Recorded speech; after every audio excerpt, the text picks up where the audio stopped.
Assalamualaikum dan selamat sejahtera murid-murid. Apa khabar semua? Hari ini kita akan belajar susunan nombor secara tertib menaik.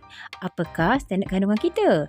Standard kandungan kita adalah membilang nombor sifar hingga 10. Standard pembelajaran menyebut dan menyusun nombor 1 hingga 10 secara tertib menaik. Sekarang mari kita kenal nombor kecil. Apa itu nombor kecil murid-murid? Nombor kecil adalah nombor yang mempunyai bilangan objek yang sedikit. Murid-murid, lihat pada contoh 1. Ada dua nombor 1 dan nombor 5. Nombor mana yang mempunyai bilangan yang sedikit? 1 kan? Jadi, nombor 1 ini adalah nombor yang kecil. Mari kita lihat contoh kedua. Nombor 6 dan nombor 10. Lihat pada bilangan nombor 6 dan nombor 10 objek-objeknya. Nombor 6 mempunyai bilangan yang sedikit berbanding dengan bilangan objek nombor 10. Jadi nombor 6 adalah nombor yang kecil. Di contoh nombor 3 terdapat 3 nombor. Nombor 3, 7 dan 10. Dan nombor manakah yang mempunyai bilangan objek yang paling sedikit? Mestilah nombor 3 berbanding nombor 7 dan 10. Jadi nombor 3 ini adalah nombor yang paling kecil. Murid-murid, kita telah belajar membilang objek dalam kumpulan sifar hingga 10. Setiap pergerakan dari nombor ke nombor yang lain adalah menunjukkan pertambahan bilangan objek.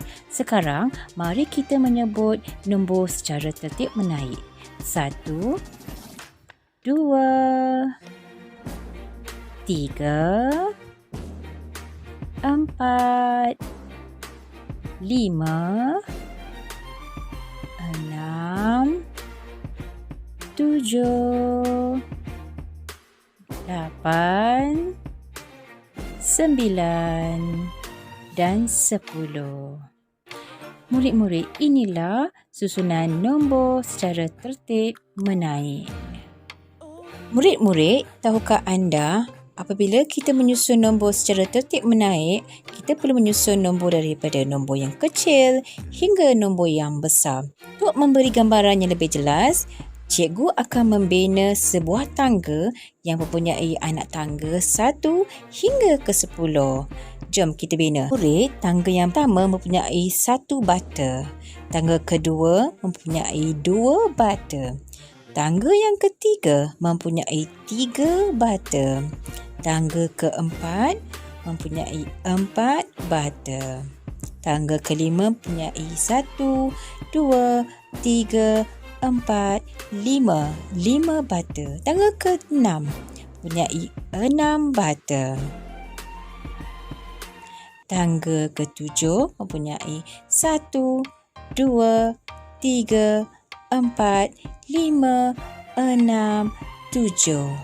Tangga ke-8 mempunyai 1, 2, 3, 4, 5, 6, 7, 8.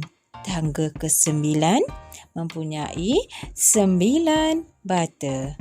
1, 2, 3, 4, 5, 6, 7, 8 dan 9.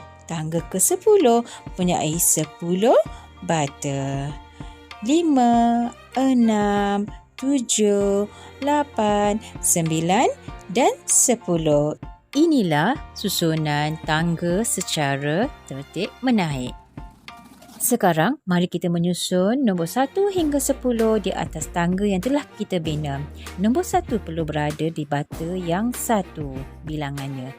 Naik ke nombor 2, naik ke nombor 3, naik ke nombor 4. Yang pasti bilangan bata mesti sama dengan nombor di atasnya. Naik ke nombor 7, naik ke nombor 8, naik ke nombor 9 dan terakhir adalah bilangan bata 10 adalah nombor 10. Inilah murid-murid susunan tertib menaik. Murid-murid, dalam video ini minion berada di tangga di bawah sekali iaitu sifar. dan keretanya berada di tangga ke-10.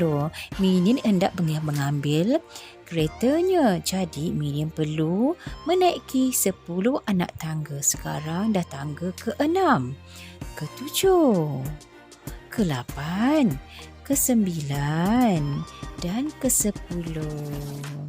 Yeay! Akhirnya Minion berjaya menaiki 10 anak tangga untuk mendapatkan keretanya.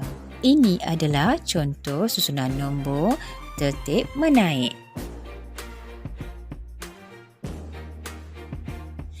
Cikgu harap murid-murid dapat menyebut dan menyusun nombor susunan tertib menaik.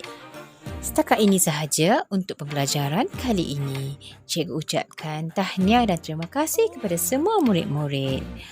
Assalamualaikum dan salam sejahtera. Bye.